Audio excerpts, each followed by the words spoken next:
Hay un hombre que es un principal de las sinagogas. Esto es como el equivalente a un pastor de nuestro tiempo. Quiero que vayan conmigo a el libro de San Marcos, capítulo 5 y verso 38. Marcos 5, 38. Comparta su Biblia con el que tiene al lado para que todos podamos llevar el hilo de lo que Dios quiere darnos en esta noche. Marcos 5, 38.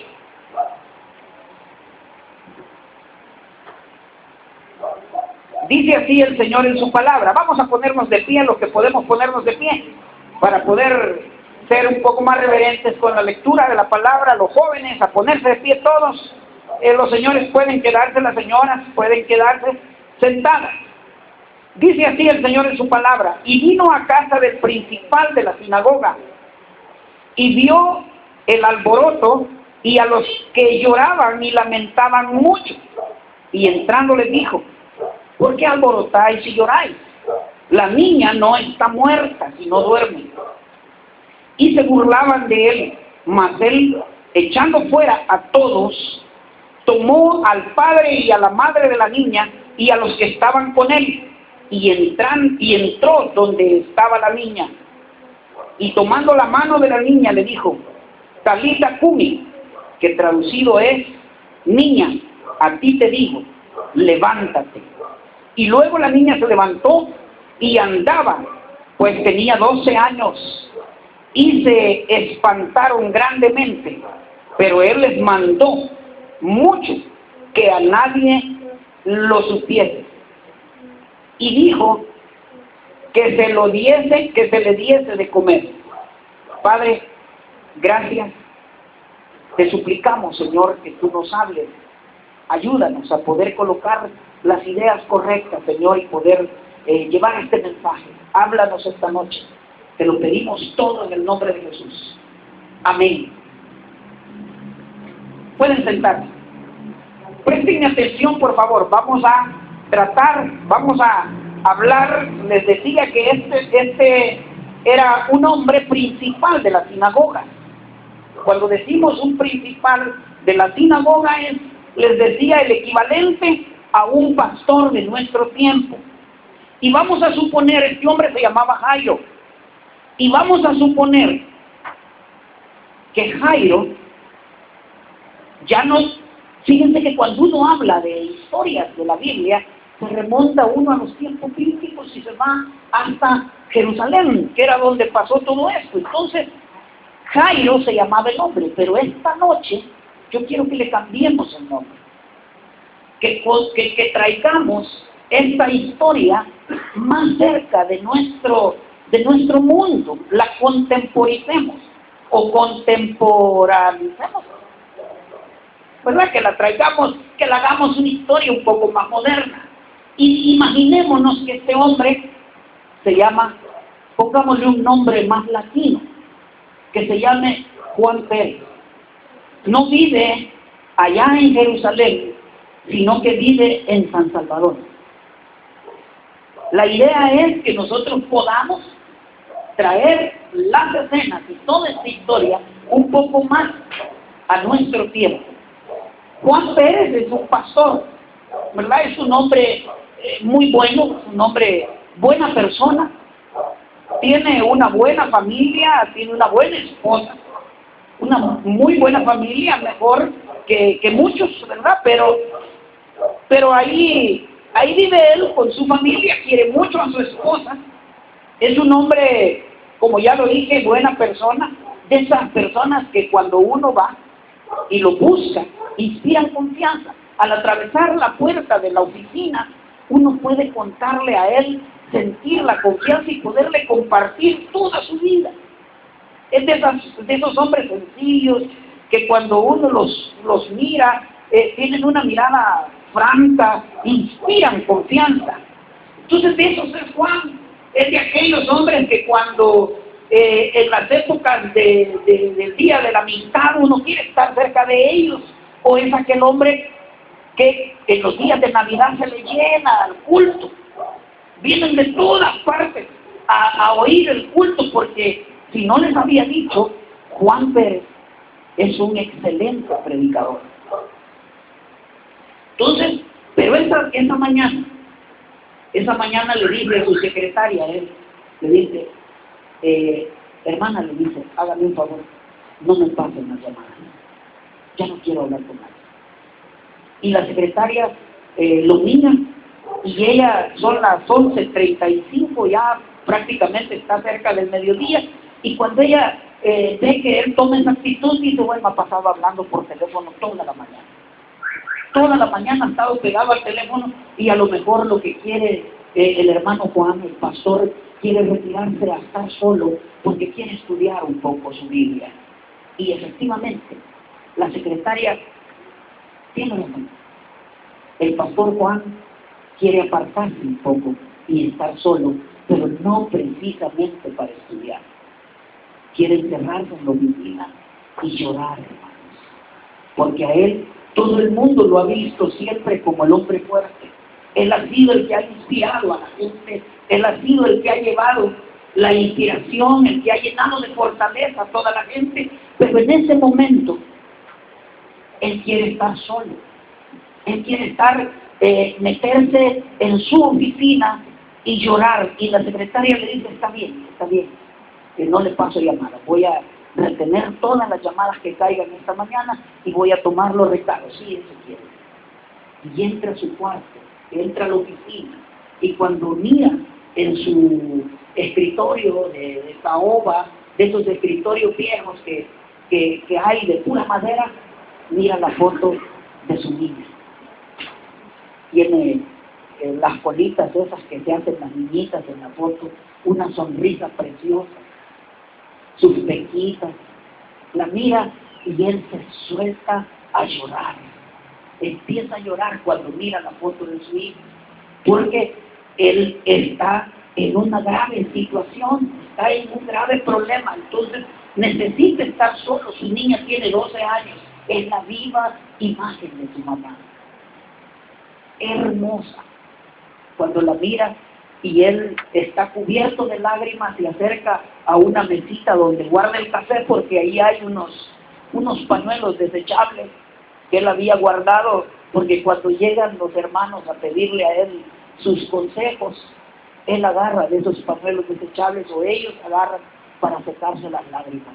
Jamás el pastor Juan pensó que él iba a ocupar esos paños o esos pañuelos desechables para secarse sus lágrimas.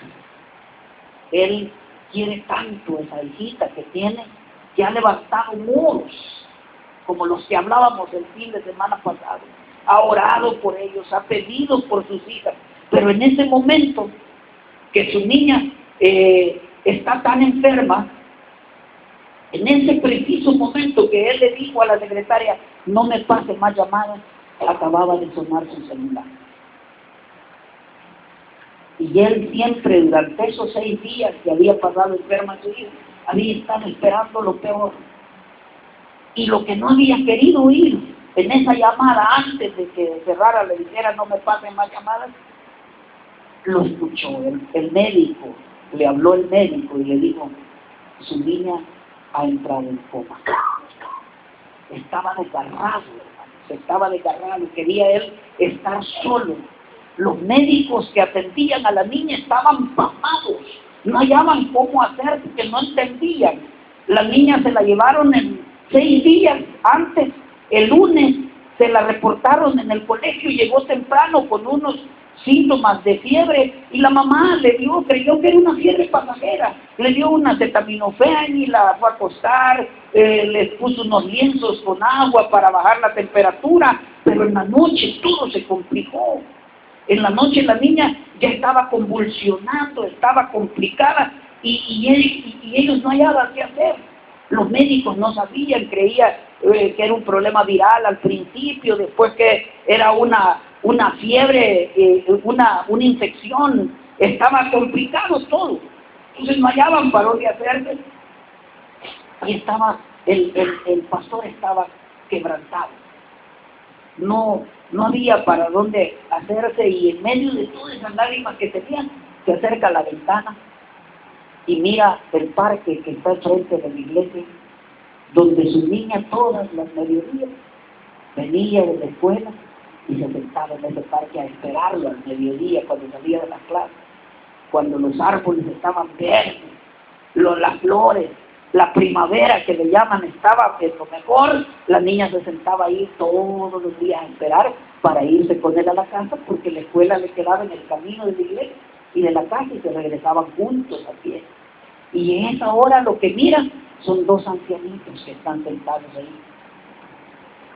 Están dos ancianos nada más sentados dándole de comer a unas palomitas.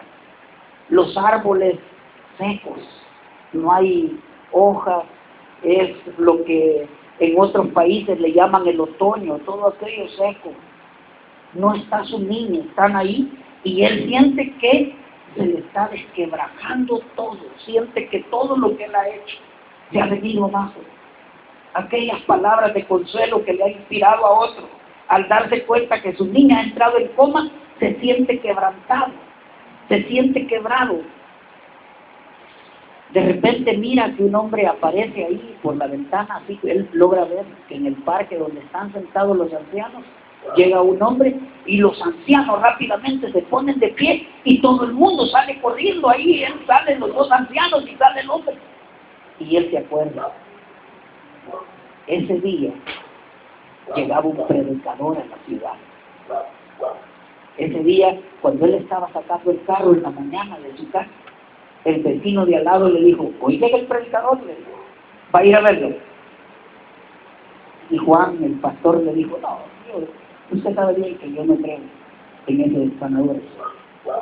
Pero cuando mira y se acuerda que su niña está a un paso de muerte, que el médico no está dando esperanza, entonces retoma el tema y dice: piensa, yo podría ir a ver este hombre, toda la oportunidad que tengo, a lo mejor, y algo sucede, puede pasar un milagro.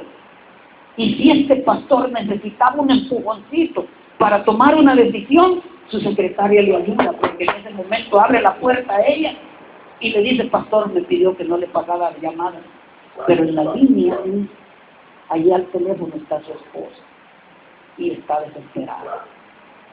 Él esperaba lo peor, esperaba que le dijeran: su hija ha muerto. Y la esposa le dice: ¿ya oíste que llega el predicador ahora? Y le dice: sí, hija, pero ya te dije. Le dice: yo no creo en esas cosas, no creo en esos sanadores, es más, me parecen que son charlatanes. Y le dice ella: mira, le dice, yo no sé si son charlatanes, pero lo que sí estoy claro es que mi hija, los médicos no dan ninguna garantía de vida. Mi hija está yéndose cada vez más y ya no hay posibilidades. Es más, el médico acaba de decir que no hay posibilidades de que ella se levante de ahí. Si algún empujoncito necesitaba el Juan para tomar una decisión, él estaba claro que tenía que ir a ver ese predicador. Y entonces, sin perder tiempo, va, sale para allá, ¿verdad? Al fin y al cabo, si él dice: bueno, si es un hombre, lo más que voy a perder es mi tiempo. Si es un charlatán, yo lo más que perdí, nada más es tiempo al estarlo oyendo. Y si es el Hijo de Dios, le dice la esposa, y si él es el Hijo de Dios y él puede ganar, salimos ganando. Pero mira, le dice él, ¿cómo te pones a creer? ¿En qué cabeza se te ocurre que el Hijo de Dios se va a tomar tiempo para venir a atender el caso de nosotros? Es imposible. Y le dice: ¿y qué perdemos? ¿Y qué perdemos? Vamos, si el doctor dice que no hay esperanza, mi hija no se va a salvar. Entonces él, desde que sabe esto, toma la decisión de ir. Ya no se puede quedar ahí. Pero yo quisiera que fuéramos un poquito más allá y que invitemos a Juan a que nos cuente la historia. Olvídense que yo les estoy explicando, olvídense que yo les estoy hablando, y pensemos que estamos oyendo la voz de Juan, la voz de contándonos directamente su testimonio. Y él dice: buenas noches, hermanos. acabo de oír lo que está diciendo el pastor. Y quiero decirles que todo lo que les está diciendo es cierto. Tienen un buen pastor ustedes. Pero quiero contarles cómo sucedieron las cosas de esa noche. Yo me levanté, tomé mi carro y fui a la terminal de buses donde me habían dicho que iba a llegar el predicador. Di 3 vueltas. Estaba abarrotada la terminal y yo di vueltas y vueltas. No sabía si era porque estaba muy lleno o porque en el fondo de mi corazón no quería ir a oír a ese tal Jesús, no quería ir a pedirle una opinión a ese tal Jesús. Cuando llegué al final di una vuelta todavía más, me busqué algunas monedas para pagar el parqueo y encontré las monedas y me parqué. Hacía frío, estaba haciendo frío, sentía yo que las orejas me las quemaba, que la nariz me la quemaba el frío, y llegué y cuando empecé a caminar había miles de gente, la calle estaba en toda la periferia, la terminal estaba lleno, era imposible mirarlo, pero de repente abriendo el paso, porque yo no tenía tiempo, hermanos, yo tenía que llegar hasta donde estaba ese predicador que llamaban Jesús, y cuando llego estaba cerca. Lo vi, como que se había bajado así del bus, estaba paradito. Realmente era un jovencito, no pasaba de 30 años. Y estaba con un niño levantado, le estaba haciendo cosquillitas en la panza. Luego lo puso y pidió permiso para caminar en medio de la multitud. Yo pensé, diciendo, no, este es el momento que tengo que hablarle, si él se va a perder la oportunidad. Y empecé a abrir como cuando uno camina en un cañal, abriendo el espacio en medio de la gente ahí en esos lugares no se viste tan elegante, y yo sí iba bien elegante, con mi saco, bien formal, al fin y al cabo era un predicador elegante, y me abrí paso, en medio de la gente se incomodaba, no dejaba que yo pasara, pero al fin logré llegar cerca, y cuando estaba cerca, él se vuelve y me dice, hey, ¿qué quieres? ¿Qué quieres? Miren, hermanos, yo soy un predicador, a mí no me iban a agarrar así en curva, yo sabía qué me iba a decir, había pensado todo lo que me iba a decir, le iba a decir, mira,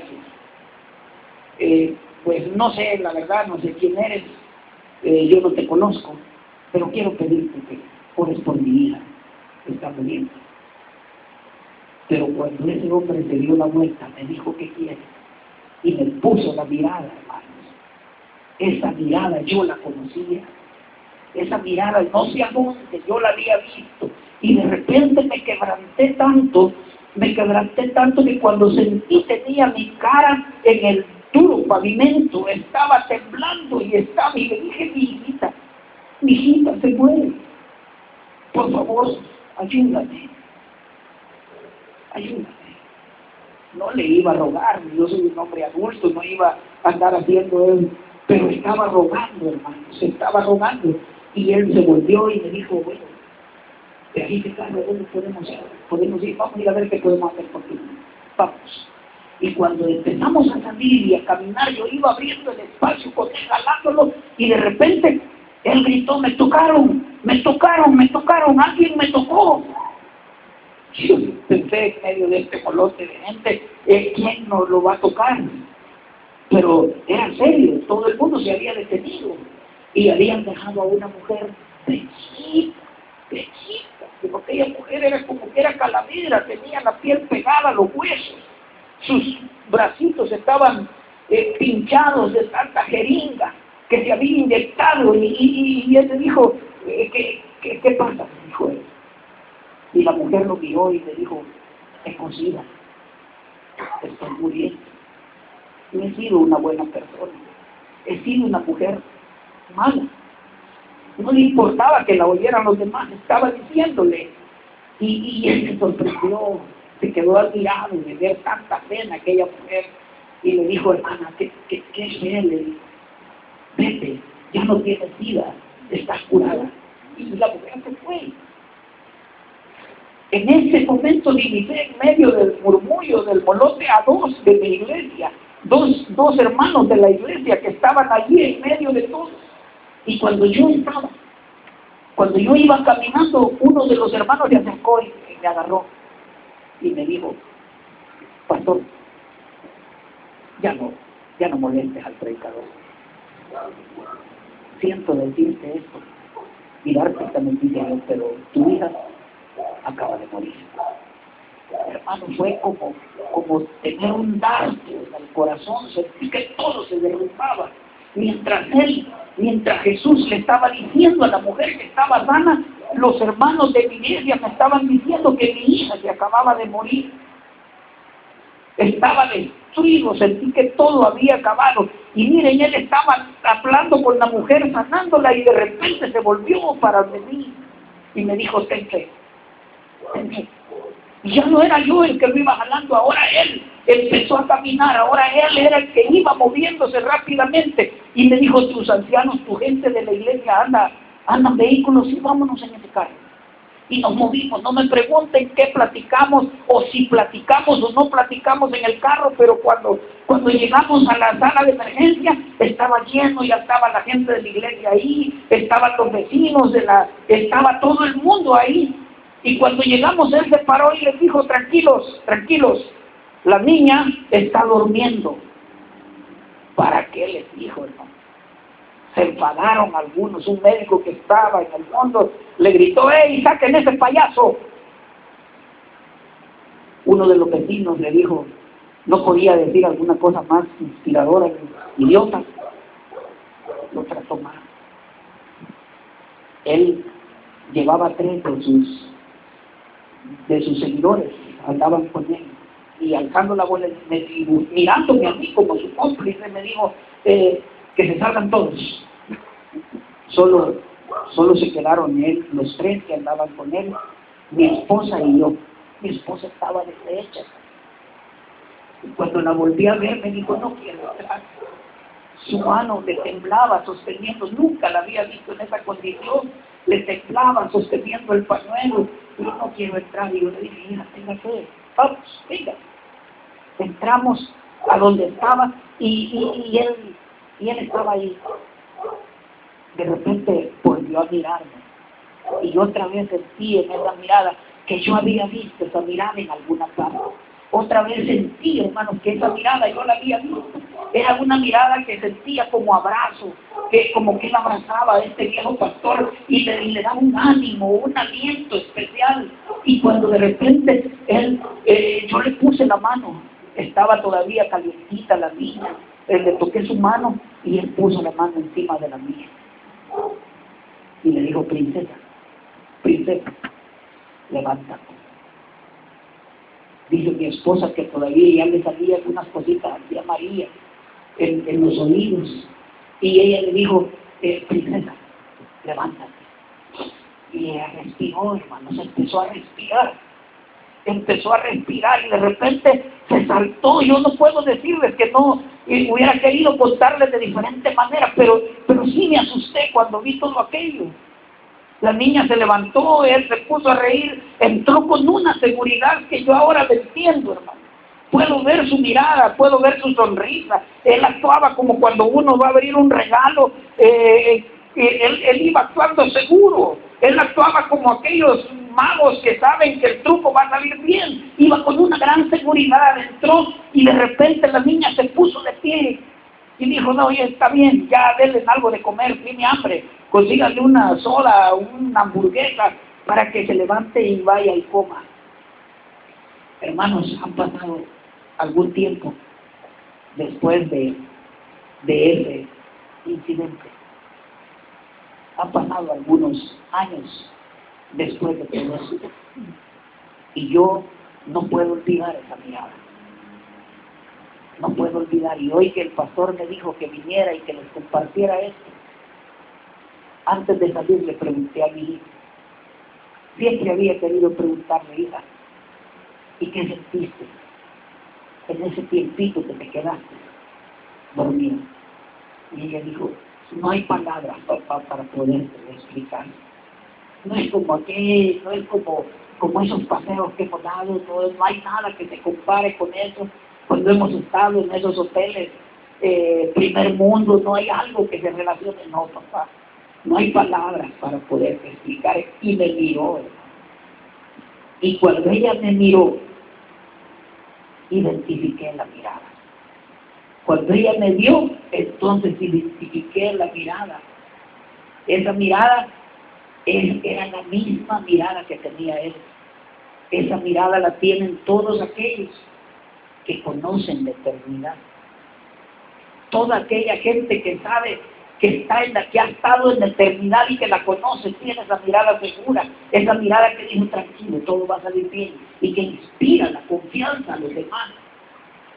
Cuando eso pasaba, yo estaba tranquilo, estaba seguro, estaba confiado. Los grandes historiadores, los historiadores siempre han comentado que cuando ellos hacían los mapas, y iban a navegar en algún mar, ¿verdad? De escribir el mapa, y encontraban zonas donde no habían entrado nunca, zonas que no habían explorado, ellos siempre, por ejemplo, si pasaban por el océano Pacífico, decían océano Pacífico. Si pasaban por el mar de Egeo, le ponían mar Egeo. Pero cuando ellos pasaban en un lugar que no conocían, esas zonas donde hay temores, ellos le ponían: aquí habitan los dragones. O le ponían: aquí viven gigantes. Era señal, o lo que es peor, aquí es zona de sirenas. Eran lugares que ellos tenían miedo, que le tenían miedo. Entonces al mensaje le pusimos: tus océanos no explorados. ¿Cuáles son esos océanos en la vida suya, en la vida mía, que no hemos explorado todavía? ¿Qué son? ¿Cuáles son esos océanos en la vida hoy como adultos, donde nosotros creemos, igual que Jairo o que Juan en la historia, que Dios no va a poder llegar a atendernos? ¿Cuáles son esas cosas que creemos que Dios no va a poder ayudarnos, que no le podemos entregar a Él? Si Jesús dijo: he aquí yo estoy contigo todos los días, esa es la promesa. Y Él sigue llegando, hermanos. Él sigue llegando a las casas de los Jairo de ahora. Él sigue llegando a los lugares, a las salas de emergencia. Él sigue llegando a los lugares aquellos donde están las grandes dificultades. ¿Cuál es ese sitio? ¿Cuál es esa situación que usted cree que Dios no puede resolver? ¿Cuáles son? La muerte. Él puede darle cátedra de eso. ¿Qué son esa enfermedad? Esa deuda, esa situación que lo complica. ¿Qué es lo imposible que Jesús no pueda resolverle? Miren, hermanos, cuando tengamos esas situaciones, cuando identifiquemos esas cosas difíciles en la vida de nosotros, recordemos la historia de Jairo. Recordemos la historia de ese hombre que se juntó con un hombre que parecía igual, pero que antes había acomodado el cosmos, había acomodado las estrellas. Recordemos a ese hombre, porque nosotros, cerca de Él, nada podemos tener. Él nos dará la victoria, Él está con nosotros, es una promesa que nos hizo. No importa cuál sea el problema, no importa cuál sea la dificultad, por grande que sea, Dios puede resolverla, Dios puede sacarlo adelante, Dios puede salir, Dios puede apoyarlo y está para apoyarnos. Yo quiero que nos pongamos de pie esta noche, hermanos. Quiero que nos pongamos de pie, quiero que le demos gracias a Dios, porque su respaldo ha estado con nosotros, porque no nos ha dejado, porque hasta aquí Él siempre ha estado con nosotros. Porque por grande, por difícil que sea la dificultad, Dios está ahí para respaldarnos. Esa es la promesa. Vamos a orar. Padre, gracias, Señor. Gracias por tu palabra. Gracias, Señor, porque si hemos tenido momentos de flaqueza, ahora reconocemos que no hay nada imposible para ti. Gracias, Padre, porque la vida misma está en tus manos. Tú eres el que da y quita la vida. Tú eres, Señor, el que ha marcado los límites de los tiempos, de la habitación de nosotros sobre la faz de esta tierra. Padre, ayúdanos a salir adelante, ayúdanos a tener fe, ayúdanos a ir, a identificar esos océanos no explorados, Señor. Esas zonas donde hemos creído que habitan gigantes, esas zonas donde hemos creído que es una zona, es un terreno impenetrable en el corazón, donde habitan sirenas, Señor, donde hay dificultades, esas cosas que no hemos podido entregarte, esas cosas que hemos creído que tú no las puedes hacer, Señor. Te pedimos perdón ahora y te suplicamos que nos fortalezcas. Fortalece a mis hermanos, bendice a mis hermanos, dales fortaleza espiritual, Señor, dales todo lo que necesitan para salir a guerrear cualquiera que sea la dificultad, problemas económicos, problemas de salud, problemas de familia, problemas de hijos. Sabemos que tú puedes hacerlo, Señor. Fortalece el corazón de nosotros. Ayúdanos, Señor, a levantar una nueva nación, nuevas colonias, donde tú seas el Señor, que tú puedas traer tu paz a cada uno de los corazones. Usa mi vida, usa la vida de mis hermanos, Señor. Te lo suplico, te lo ruego, en el nombre poderoso de Jesús.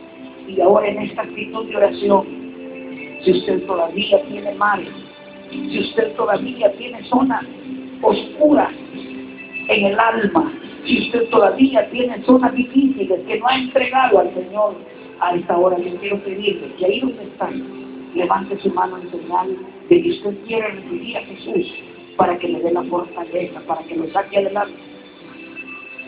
Si esta noche usted está aquí sin Cristo, si nunca le ha pedido que Él entre y bendiga, este es el momento. Levante su mano. Queremos orar por usted. No estamos hablando de cambiar de religión, no estamos hablando de cambiar de iglesia. Estamos hablando de recibir a Jesús en el corazón para que Él nos transforme, para que Él nos haga personas nuevas. Y en esta actitud de oración, si usted está escuchando este mensaje en internet, queremos pedirle que se ha decidido recibir a Jesús en su corazón, ahí donde está, haga esta oración con nosotros. Señor Jesús, gracias porque me amas y porque entiendo que te necesito. Te abro la puerta de mi vida y te recibo como mi Señor y como mi Salvador. Gracias por perdonar mis pecados. Gracias por salvar mi vida hoy. En el nombre de Jesús. Amén.